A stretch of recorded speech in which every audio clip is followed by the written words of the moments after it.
This episode of the Old Dogs REI Network is brought to you by Mino Studio. Mino Studio is a pre- and post-production facility for all of your audio needs. Mino Studio's founder is an accredited audio engineer with top 40 and indie album credits. With over 30 years of music industry experience, Mino Studio can take your podcast from idea to reality. Contact Mino Studio at minostudio777@gmail.com for more information. That's Mino Studio spelled M-E-N-O, minostudio777@gmail.com.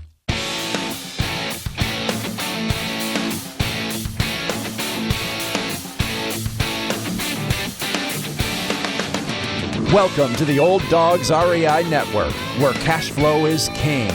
Real estate investing, the means, so you can enjoy your retirement dreams. This is the show where we cut right to the chase. No sales pitch, no long monologues, just simple how-to real estate investing advice, so you can earn the passive income you need to enjoy your retirement today. And now, your host and chief old dog, Bill Manacero. Hello, old dogs, and welcome to Fun Facts Friday. This is our once a week, only on Friday show, where we have special episodes, not featuring guests, where I will share tricks, tips, terminology, and techniques that will help skyrocket you to real estate investing success. Today's topic is, what is the property worth? In this episode, I'm going to talk about how do you value a property? How do you determine what a property is worth? As you're searching out, trying to find those deals to buy, how do you know if it's a good price or if it's not a good price, or what to offer on that property? Those are key to really being successful in real estate investing. So I'm going to give you an overview here of the three main ways that value is determined. I'm not going to get a lot into ratios because I did that in my earlier episode on analyzing rental properties. And it was a three-part series, and I did go a lot more into detail on ratios. But I want to give you kind of an overview from a different perspective. I'm actually looking at, on my computer screen here, the appraisal for the 22-unit property we purchased in Indianapolis. And this is really the document that the banks look at and your investors look at to assess what the value is of this property. So the appraisal is key. And it's not always the final word. You can contest that and ask for a second appraisal and so forth, and that is done. But generally, the first appraisal is the sort of the final word. There are three main areas that are looked at in terms of assessing the value. As I'm looking right now, I see this is the table of contents, and it has a lot of great data in here. When you get your appraisal, it's something you want to hold on to because they talk about market analysis and the area, a lot of details about your property that you might not have known. But all of these things are in this document.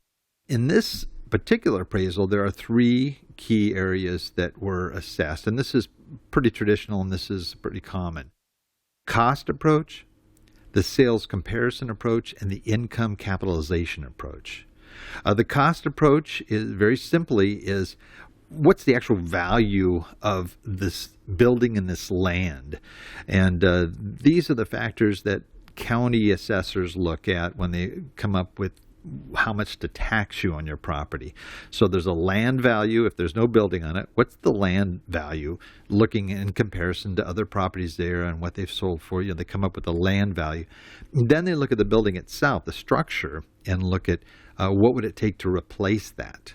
Now, in the assessment that was done for our property, that price, that amount was about double the amount that they actually assessed the property at. And I think the reason for that is it's an older building. In 1925, it's all brick.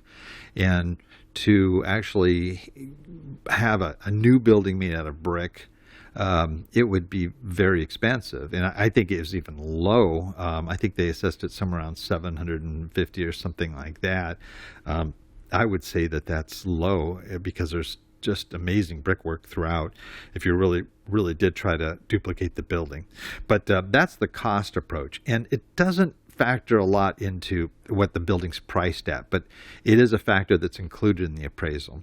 The next one, sales comparison approach, is what you're probably most familiar with if you've bought a home at any given time. Those are the sales comps. Your building is compared to other buildings in the area that is sold recently, and they will come up with a price per square foot, for example, that you could compare these various buildings to each other and look at where you stand in relation to that. And then finally, the income capitalization approach is a factor that takes into account the rents, how much the rents are in comparison to cap rates and some other ratios that go into that. On my website, I have a 3-minute rental property analyzer that is free. If you just go on the website, there'll be a pop-up there and you can plug in to have that sent to you.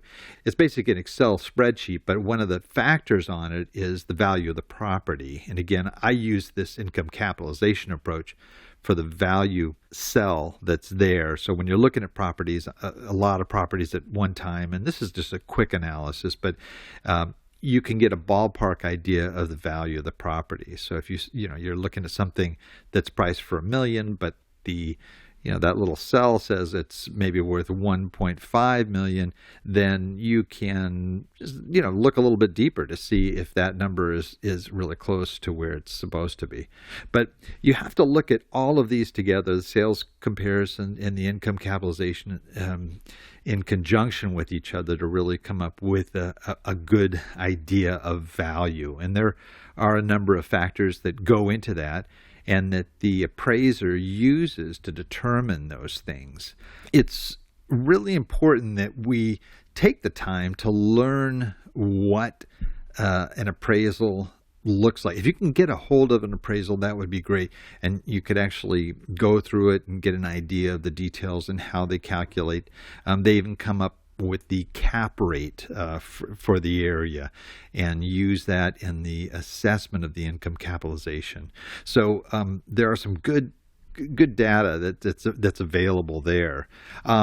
If you do listen to those other episodes, it might be a good refresher for you. There you will find the formulas, the ratios to be able to assess the value. There are a number of different factors that come into it: gross rent multiplier, cap rate, ROI. All these factors can be used together in a way that will allow you to make that assessment. Okay, so if you look at these various approaches, you will be able to come up with a good idea of what the value of that property is. And again, this is key. This is key for negotiations with the seller, to working again, to try to get the best price you can for this property. It's also going to help you in doing your projections. If you're looking at value add deals, you're going to be increasing rent, you're going to be improving the property, you're going to be doing a lot of things that are going to affect the value. And you have to be able to know, starting out, what the value of that property is at the time that you purchase it. So I hope that helps you. It's just, again, as I mentioned, this is just a real rough overview, but I want you to start thinking in those terms. Really get in there and do your homework. Find other properties in the area and what they sell for. You can find that on county websites. You can also talk to your broker and realtors, to the people that you're working with, to give you the comps in the area as well. There's a lot of resources out there for you. Find out what the rents are. I remember when I wanted to find out the rents for my property, I literally called each apartment building in the area and asked what the price was for each of the units that were comparable to the units in my building, and came up with a spreadsheet and a grid to be able to come up with what I thought I could get in rent for that. And I was real fortunate. We were under market in our rents. That's been part of our value add play, as you'll see in previous episodes. Well, that is it for today. Please note that everything I've talked about here will be included in the show notes on my website, olddogsinetwork.com, dogs spelled DAWGS. There's a section called blog, and in that are the show notes. So just look for episode 052 entitled, What is the Property Worth? So until next time, remember, cash flow is king and real estate investing the means. Thanks again for listening, and God bless. Thank you very much for visiting the Old Dogs REI Network. We would greatly appreciate if you would stop by iTunes and let us know what you think of the show. We would love if you could subscribe to the podcast, give us a 5-star rating, and write a review. The more ratings and reviews we receive, the more visible the podcast will be to others. Thank you.